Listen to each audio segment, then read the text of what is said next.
Everyone, good morning. কেমন আছেন সবাই? আশা করি সবাই খুব ভালো আছেন আর আমরাও ভালো আছি। আমার আরও একটি নতুন ব্লগে আপনাদের সবাইকে স্বাগত জানাই। সকালবেলায় ঘুম থেকে উঠেই দেখি টেবিলের উপরে অনেকগুলো জলের বোতল জমে যায়, আর এটা ওটা সেটা যে যেমন পারে এনে কিন্তু টেবিলের উপরেই জড়ো করে। তাই ঘুম থেকে উঠে সবার প্রথমে বাসি কাজ সেরে এসে আগে টেবিলটাকে পরিষ্কার করে ফেলি। আরে এত গরম পড়েছে, সকালবেলাতে আগে স্নানটা সেরে নিয়েছি। যদিও সকালবেলায় প্রথম স্নান করি, তারপরে কিন্তু আরও অনেকবার করা হয়, কারণ যে পরিমাণ গরম আর এই রান্নাঘরে ঢোকার পর সেখান থেকে বেরোলে তো পুরো এমনিতেই স্নান হয়ে যায়। তো তারপরে মনে হয় যেন একটু ঠান্ডা জল দিয়ে স্নান না করলে ঠিক ফ্রেশ হওয়া যায় না। তো সেই সমস্ত কিছু করা হয় বারে বারে। আর যে পরিমাণ গরম, তো তাতে করে স্নানটা করলে না বেশ ভালোই লাগে। যাই হোক, এখন সকালবেলায় চাটা করে নিলাম, আর ওদিকে বাবা, আমি আর আমার হাজব্যান্ড তিনজন মিলেই চাটা খেয়ে নেবো। আজকে হাজব্যান্ড বাড়িতে রয়েছে, কারণ গতকালকে ওর গাড়িটা খারাপ হয়ে গেছে, তো গাড়িটা সারানোর উদ্দেশ্যে কিন্তু বাড়িতে রয়েছে।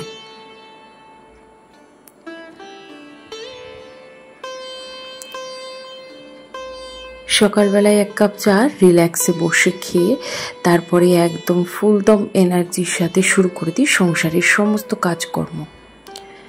আসলে আপনি যতটা পরিশ্রম করবেন, দেখবেন আপনার সংসার অতটাই সাজানো গোছানো থাকবে। আর আপনি যদি সেটা না করেন, তাহলে দেখবেন সব কিছুই যেন যেমনকার তেমনই রয়েছে। আপনি যেটা চাইছেন সেটা কিন্তু কিছুই হবে না। একটি মেয়ের অনেক স্বপ্ন থাকে একটা সংসারকে ঘিরে, তাই না? একটা সাজানো গোছানো ছোট্ট সুন্দর সংসার হবে। তেমন আমিও তার ব্যতিক্রম নই, আমারও অনেক স্বপ্ন রয়েছে। তো প্রত্যেকটি মেয়েরই যে স্বপ্ন থাকে একটা সুন্দর সাজানো গোছানো সংসার, তো সেটা শুধুমাত্রই পূরণ হতে পারে তার পরিশ্রম, ভালোবাসা আর ধৈর্য দ্বারা। সংসারকে ভালোবেসে পরিশ্রম করবেন, দেখবেন সারাদিনে যতই পরিশ্রম করুন সেই পরিশ্রমটা কিন্তু আপনার গায়ে লাগবে না। আর আপনি যদি সেটা না করেন, ভালোবাসা যদি আপনার সাথে না থাকে, তাহলে দেখবেন সংসারের হাজারটা কাজও যদি নাও থাকে, তবুও যেন আপনি দেখবেন বিরক্ত বোধ করবেন। তো যাই হোক, আজকে এখন এই যে রুটি করে নিলাম, যদিও আজকে রুটি করার কথা ছিল না, এতটাই মাথার যন্ত্রণা করছে, তো ভেবেছিলাম বাবাকে আজকে মুড়ি ছাতু বা কলা, চিড়ে দই এইসব দিয়েই দেবো। তবে বাবা বললো যে না, আজকে রুটিই খাবে, তো সেই জন্য বাধ্যতামূলক আবার রুটি করতেই বসলাম। তো যাকে আমার ইচ্ছে অনুযায়ী তো সমস্ত কিছু হবে না। আসলে সংসারের হাল যেদিন থেকে আমি ধরেছি, মানে সংসারের দায়িত্বটা যেদিন থেকে আমি নিয়েছি, সেদিন থেকে নিজের ইচ্ছে অনুযায়ী কিন্তু কিছুই হয় না। তো এই তো এখানে 3টে রুটি করে নিয়েছি, বাবা 3টেই খাবে। আর সোনা রুটি খেতে চায় না সকালবেলায়, ও একটু চা বিস্কিট এই সমস্তই খেতে ভালোবাসে। তো ওই জন্য শুধুমাত্র বাবার জন্যই করেছি, আর আমি, মা, সবাই কিন্তু মুড়ি আর চাটাই খাবো। আর এদিকে আটা মেখে রুটি করার পর সেই জায়গাটা না বড্ড নোংরা হয়ে যায়, জানেন? রুটি করার পরে গ্যাস, ওভেন, তারপরে চারপাশটা পুরো আটার গুঁড়ো থাকে। আর এই আটার গুঁড়ো যদি সঙ্গে সঙ্গে পরিষ্কার না করে নেওয়া হয়, তাহলে কি হয়, বেলা যত বাড়তে থাকে তত কিন্তু এখানে পিঁপড়ের উৎপাতটাও বেড়ে যায়। আর আমার ঘরেতে এমনিতেই পিঁপড়ের অভাব নেই, যদি কোথাও কিছু পড়ে থাকে সঙ্গে সঙ্গেই কিন্তু পিঁপড়ে শুরু হয়ে যায়। তো রুটি করার পরে যেদিন রুটি করি, সকালবেলায় গ্যাস ওভেনটাকে খুব ভালো করে মুছে নিই, আর ওভেনের নিচে দেয়াল সমস্ত জায়গায় কিন্তু মুছে ফেলি। আর এরপরে রয়েছে এই যে সিঙ্ক ভর্তি বাসন, দাঁড়ান বাসনগুলোকে মেজে এখন উবুর করে দিয়েছি, গামলাটার নিচে রাখি। গামলাটা নিচে রেখে গ্যাসটাকে একটু হালকা হাতে ওই লিকুইড জলটা স্প্রে করে ওটা দিয়েই মুছে নিলাম। তো ব্যাস, আমার রান্নাঘরের কাজ পরিষ্কার। শুধু যে কাপড়টা দিয়ে মুছছি সেটাকে ভালো করে ধুয়ে এখানটাতেই মেলে দিই। চলুন এখন যাব বাজারের দিকে। বাবাকে খেতে দিয়ে দিয়েছি, আর মা বলল যে আমি আসলে তারপরে খাবে। তো ওই জন্য মা একটু বসে আছে, তখন ভাবলাম যে দাঁড়ান জলের বোতলগুলো ফ্রিজের মধ্যে রেখে তারপরে যাই, কারণ জল তো সব সময় লাগতেই থাকে। এই এখন জল ভরি, তবে দুপুরবেলার আগেই কিন্তু জল সব শেষ হয়ে যায়।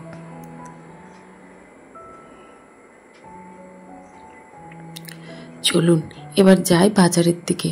সকালবেলায় সমস্ত কাজের সাথে সাথে এই ঘরে বাইরে বাজার আরও ছোটোখাটো সংসারের দায়িত্বগুলি কিন্তু আমাকেই সামলাতে হয়। আজকে বাজারে সবথেকে বিশেষ জিনিসটা হচ্ছে মুড়িটা আমার আজকে লাগবেই, কারণ সকালবেলায় সকলেই জলখাবারে মুড়ি খাবে, তো ওই জন্য মুড়িটাই লাগবে। আর কি বলুন তো, একসাথে অনেকটা করে মুড়ি যে নিয়ে গিয়ে রাখবো, তবে সেই মুড়ির বড় পাত্র আমার কাছে নেই, তো তার জন্য এই যে 500 মতনই আর কি মুড়ি নিই। এটা আমার মাঝখানে একদিন যাই আর কি, মানে 2 দিন যাই, তো এরপরে আবার কিন্তু নিতে আসতে হয়। ওই জন্য বাড়ির সামনেই দোকান রয়েছে, তাই 500 এরকম তাই নিই। আর এই তো চলুন আরও কয়েকটা জিনিস কেনার রয়েছে। এখানে আমাদের এক দাদা রয়েছে, তো এই দাদা দোকানে বিভিন্ন রকমের সবজি দেন, আর উনি না পাইকারি রেটেই কিন্তু সবজিগুলি দিয়ে দেন, তো আমি ওনার কাছ থেকেই নিই। তো আজকে নেব পটল নেবো আর লঙ্কা নেবো।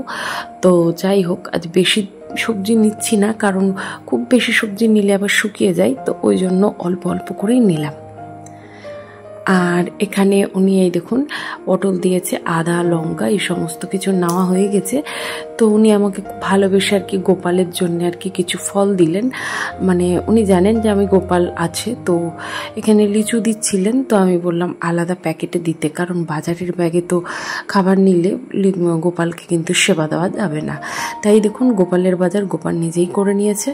তো চলুন এবার রেখে দিই। আর মা বলেছিল একটু বাতাসা আনতে, তাই বাতাসাও নিয়ে চলে এসেছি। আর এই যে ফলগুলি এবার ঝুড়িতে নামিয়ে মায়ের পুজোর জোগাড়টা করে দিয়ে যায়। সংসারের হাজারো কাজের মাঝখানে কিছু কাজ থাকে এমন যেগুলি ক্যামেরার সামনে শেয়ার করা হয় না, তবে আমি চেষ্টা করি রেগুলার ওয়াইজের যে কাজগুলি থাকে সেগুলিতে বিভিন্ন রকমভাবে আপনাদের সামনে প্রেজেন্ট করার। আশা করছি আপনাদের ভালো লাগবে। আর আজকের ভিডিওটি যদি কোথাও কোনো অংশে ভালো লেগে গিয়ে থাকে, প্লিজ একটি লাইক করে দেবেন। আর আপনি যদি আমার চ্যানেলে নতুন হয়ে থাকেন, চাইলে কিন্তু চ্যানেলটিকে সাবস্ক্রাইব করে রাখতে পারেন। আর আপনি যদি অলরেডি সেটা করে থেকে থাকেন, তাহলে আপনাকে অসংখ্য ধন্যবাদ জানাই। আর এই দেখুন মা কিন্তু টাকা দিয়েছিল একটু ফুল আনার জন্যে, তো ওই দেখুন ফুল নিয়ে এসেছি, আর সাথে নিয়ে এসেছি বেলপাতা। তবে ফুলটা একটু বেশিই লাগে, কারণ মারা একটু মঠেও দেয় আর সিংহাসনেও দেয়, তো ওই জন্য মা আজকে 5 টাকার ফুল আনতে দিয়েছিল, তো সেটাই এনে দিয়েছি। আর এই তো এবারে দুপুরে রান্নার জন্য বেশ কিছু জোগাড় যন্ত্র শুরু করেছি, কারণ অনেকটাই দেরি হয়ে গেছে। এরপরে যদি রান্নাটা না বসাই তাহলে কিন্তু হবে না। ওদিকে ভাতের হাঁড়িটা বসিয়ে দিয়ে এসেছি, ভাতটা ফুটতে ফুটতেই আমার কিন্তু এদিকে সবজি কাটা হয়ে যাবে। যদিও মা বলেছিলেন সবজিগুলো কেটে দেবে, তবে মা যদি এখন সবজি কাটতে যায় তাহলে কিন্তু অনেকটাই দেরি হয়ে যাবে। আর এই তো সমস্ত সবজি গুছিয়ে নিয়েছি। আর এখানে নিয়েছি একটু বাটা মাছ। তো গতকালকে হাজব্যান্ডের এক বন্ধু, ওনার পুকুর রয়েছে, তা উনি যখনই পুকুরে মাছ ধরেন উনি কিন্তু 2 কেজি 2.5 কেজি মতো মাছ কিন্তু দিয়ে যান। তো উনি জানেন যে আমরা বাটা মাছ খাই, বাটা পোনা এগুলো খাই, তো ওনার পুকুরে যখনই ধরা হয় তখনই কিন্তু উনি প্রায় 1-1.5 কেজি করে মাছ কিন্তু দিয়ে যান। আর এই তো এখানে সোনার জন্য নিয়ে এসেছি একটু পনির, কারণ মা আর সোনা বললো নিরামিষ খাবে, তো ওই জন্য নিয়ে এসেছিলাম একটু পনির। আর এখন এই যে রান্না করব, তো তার জন্য একটু মশলাটা বেটে নেবো।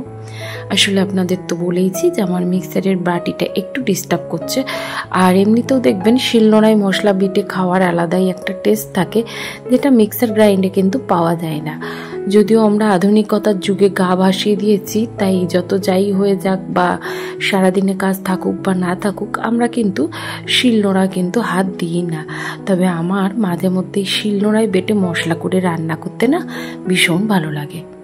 তো ওদিকে আমার মশলা হয়ে গেছে, সামান্য বেশি কিছু না, ওই আদা জিরে টমেটো কাঁচা লঙ্কা, তো সমস্ত কিছু এখানে বেটে রেডি করে নিয়েছি। আর এদিকে আলু পটলটা ভাজতে বসিয়ে দিয়ে গেছিলাম, তো সেই আলু পটলের মধ্যে মশলাটা দিয়েছি আর মশলা ধোয়া জলটাও দিয়ে দিয়েছি।